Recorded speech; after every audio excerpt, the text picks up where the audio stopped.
Empaka za Afcon 2021 zigenda kutegekebwa mu ggwanga lya Cameroon omwaka ogujja okuva nga 9 omwezi gwa January okutuuka nga 6 omwezi gwa February, era amawanga 24 ge gagenda okuzeetabamu.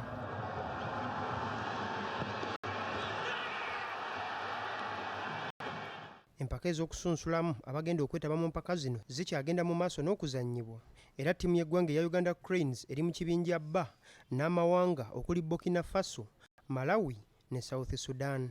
Uganda Cranes mu mpaka z'okusunsulamu egenda kuzzaako kuzannya Burkina Faso olunaku olw'enkya ku kisaawe ekya St. Mary's Stadium Kitende.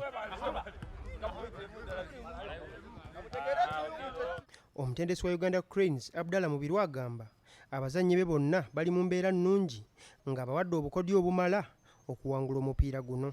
Twetegese bulungi, abazannyi baffe bonna bali mu mbeera nnungi, buli omu mwetegefu mumalirivu okufiiririra eggwanga lye n'okulaba nga tufuna obubonero obutuyamba okuba nga tuddayo nga eggwanga mu mpaka za Africa Cup of Nations omulundi ogwokusatu ogw'omudiringanwa.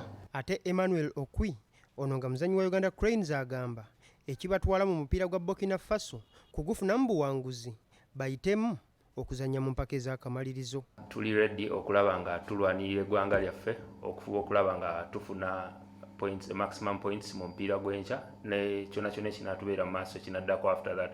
Naye kusaba yakakati tutunulidde nnyo omupiira gw'enkya kuba gwe gutuli mu maaso, era tuli beetegefu okulaba nga tulwanirira eggwanga lyaffe okumakinga sure nti tufuna ekyo kye twagala obubonero busatu. Uganda Cranes mu kibinja kino erina obubonero 7 okuva mu mipiira 4 nga yeetaaga obubonero 3 bwokka mu mipiira 2 gyebuzaayo okuyitamu okuzannya Afcon 2021.